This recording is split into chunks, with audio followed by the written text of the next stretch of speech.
Welcome guys sa ating pong YouTube channel. So dito guys ay mayroon tayong tutorial. Tuturo po natin kung paano po tayo kumuha ng label sa flooring. So dito guys nakasana po natin yung tansi. So kailangan po natin unahin guys is magle-label muna tayo. So yan po, meron tayong lapis, naka-label po siya. Ito yung kanyang label guys oh. Ito nakikita po natin yung tubig na label, yan po siya. So tapat po siya ng sa lapis. Miski din po ito guys, make sure dapat tapat din po yung kanyang measure sa lapis at saka sa tubig. So yan guys, kikita po natin yan, tapat po yung tubig saka po yung lapis. So yan guys, kumuha tayo ng 100 cm or 1 meter. So ito po yung kanyang lapis. Manipod sa flooring hanggang sa taas is 1 meter. So sayang guys, nagpaikot sa 1 meters po yan. So ito susukatin po natin siya guys. Ayan po. Ayan po yung kanyang guhit.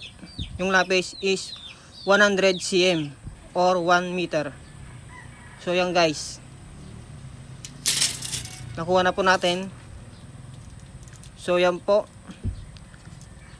Pag nakuha natin yung 100 meter, yan po yung 100 meter niya, papakuan po natin siya dyan. At miski din dito sa guys sa kabila, papakuan po natin yung pako. At siya na po yung label po ng ating flooring. So yan nga guys,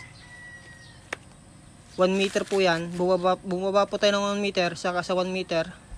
Yung apat na poste na yan, bumaba po tayo ng 1 meter. So meron po siyang naiwan.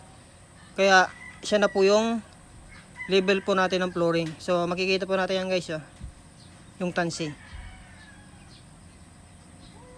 So yun guys, kukunin po natin yung kapal ng flooring. So ito guys, measure po natin.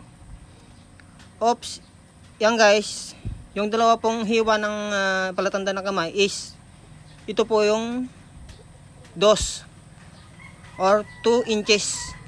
So yung 2 inches guys, siya po yung kapal ng ating flooring.